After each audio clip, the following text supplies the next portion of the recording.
Hello everyone, welcome. तो guys, इस video में हम देखेंगे परम्यूटेशन के बारे में, सीखेंगे परम्यूटेशन के क्या होता है। और देखो, परम्यूटेशन को सीखने से पहले सबसे पहले हमको फैक्टोरियल का पता होना चाहिए कि फैक्टोरियल क्या चीज़ होती है। देखो, फैक्टोरियल सिंपल, जो भी आपको नंबर दिया, जैसे मान लो 6 दिया रखा है और फैक्टोरियल पूछा है इसको, तो 6 का मल्टीप्लाई करेंगे पीछे जितने भी नेचुरल नंबर हैं। इस वाले मेथड को हम क्या बोलते हैं? फैक्टोरियल। ठीक है, जैसे मान लो आपको 5 फैक्टोरियल पूछा है, तो 5 के पीछे जितने भी नेचुरल नंबर हैं 1 तक, 1 ही से स्टार्ट होते नेचुरल नंबर का मल्टीप्लिकेशन करेंगे तो वो होता है फैक्टोरियल।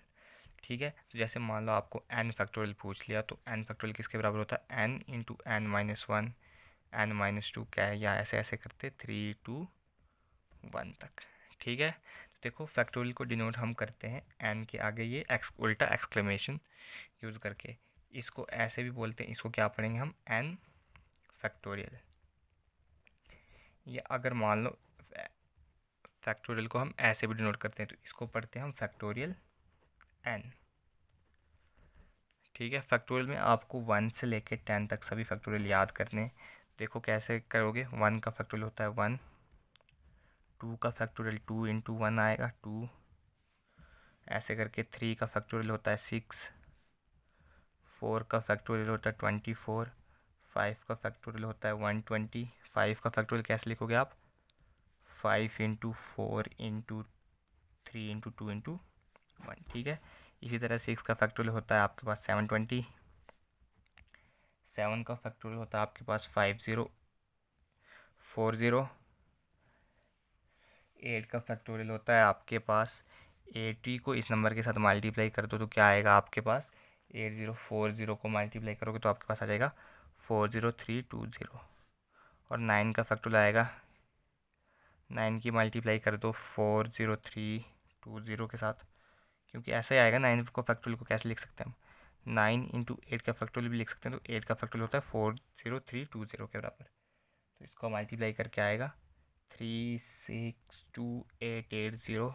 और 10 का फैक्टोरियल आएगा आपके पास 362880। देखो, 10 के फैक्टोरियल को आप ऐसे लिख सकते हो, 10 का फैक्टोरियल इक्वल्स टू 10 इंटू 9 का फैक्टोरियल। ठीक है, देखो यहाँ पे आपको मैं एक चीज़ सिखा देता हूँ। जैसे मान लो ये आपके पास क्या है? n का फैक्टोरियल। n का फैक्टोरियल किसके बराबर दिया है? n into n minus one के फैक्टोरियल के बराबर दे रखा है। जैसे ये आ गया, ये फॉर्मूला होता है n into n minus one का फैक्टोरियल। तो यहाँ से मैं अगर n माइनस वन का फैक्टोरियल निकालूँ तो वो आएगा n का फैक्टोरियल डिवाइड बाई n। ठीक है, तो अब देखो मैं यहाँ पे पुट करता हूँ n को 1 के बराबर। जब मैंने n को 1 के बराबर किया तो ये बन जाएगा 1 माइनस 1 आ जाएगा 0 फैक्टोरियल, और ऊपर आ जाएगा आपके पास 1 फैक्टोरियल डिवाइड बाई 1। तो जो 0 फैक्टोरियल है उसकी वैल्यू आपके पास कितनी होती है? 1 के बराबर। ठीक है, ये याद रख लेना स्टार करके पॉइंट, कि 0 फैक्टोरियल की वैल्यू किसके बराबर होती है? 1 के बराबर होती है। और देखो, अगर हम उसी फॉर्मूले में, क्या फॉर्मूला था आपको हमारे पास? n माइनस वन का factorial equals to n factorial divide by n। अगर हम इसमें ही n की वैल्यू 0 डालें तो -1 आ जाएगा, 0 फैक्टोरियल डिवाइड बाई 0। बट हमें पता है जब भी किसी भी नंबर के डिवाइड में 0 आता है तो वो होता है नॉट डिफाइंड। ठीक है, तो हम नेगेटिव नंबर का फैक्टोरियल नहीं निकाल सकते। देखो, फैक्टोरियल के लिए ये जनरल बात याद रखो कि फैक्टोरियल जो है ये हमेशा होल नंबर का आता है। किसका आता है? होल नंबर का आता है। ना ही फैक्टोरियल डेसिमल का आएगा, ना ही फैक्टोरियल नेगेटिव नंबर का आएगा, ना ही फैक्टोरियल फ्रैक्शन का आएगा। तो ये था बेसिक फैक्टोरियल के बारे में, कि कैसे हम फैक्टोरियल निकालते हैं, कैसे क्या होता है फैक्टोरियल। और 1 से 10 के बीच के फैक्टोरियल आपको सबको याद होने चाहिए। तो देखो, फैक्टोरियल के बेस कुछ हम क्वेश्चन देखते हैं। जैसे आपको मान लो पूछ ले 20 फैक्टोरियल डिवाइड बाई 18 फैक्टोरियल, तो इस क्वेश्चन को कैसे करोगे आप लिखोगे 20 फैक्टोरियल 20 इंटू 19 इंटू 18 फैक्टोरियल, और यहाँ पे आपको 18 फैक्टोरियल ऑलरेडी गिवन है, तो 18 फैक्टोरियल से 18 फैक्टोरियल कैंसिल हो जाएगा, 20 इंटू 19 आ जाएगा 360। ठीक है, देखो अब एक और क्वेश्चन देखते हैं हम। 10 factorial divide by 6 factorial into 4 factorial दिया। तो आप क्या करोगे, 10 into 9 into 8 into 7 into 6 factorial, तो पता है यहाँ पे दिया हुआ आपके पास 6 फैक्टोरियल, और 4 फैक्टोरियल की वैल्यू आपको पता कितनी होती है, 24।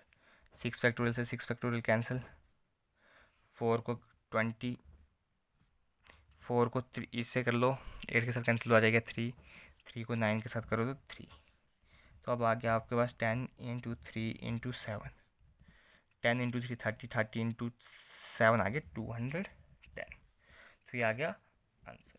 अब देखो ऐसे ही हम करते हैं, आपको अगर क्वेश्चन में दे रखा है, जैसे देखो 6 इंटू 7 इंटू 8 इंटू 9 इंटू 10, ये आपको दे रखा है, तो इसको हमने फैक्टोरियल में कन्वर्ट करना है। किस में करना है, हम ऐसे क्वेश्चन को फैक्टोरियल में। देखो क्या करेंगे, हम लिखेंगे यही जो दिया है हमारे पास 6 इंटू 7 इंटू 8 इंटू 9 इंटू 10, हम इसमें मल्टीप्लाई भी करेंगे 1 इंटू 2 इंटू 3 इंटू 4 इंटू 5, और डिवाइड भी कर देंगे। तो देखो अब आपके पास है कि 10 9 8 7 6 5 4 3 2 1, तो ये ऊपर वाला कितना बन गया 10 फैक्टोरियल, और नीचे वाला क्या बन जाएगा 5 फैक्टोरियल। अब तो इसको सॉल्व करना ईजी आ जाएगा। ये ऐसे भी रख सकता है, पूछ सकता है वो, ऐसे भी कर लेना, ठीक है। तो अब देखो ऐसे ही आपको क्वेश्चन में पूछ सकता है कि एलसीएम निकाल दो 4 फैक्टोरियल 5 फैक्टोरियल एंड 6 फैक्टोरियल।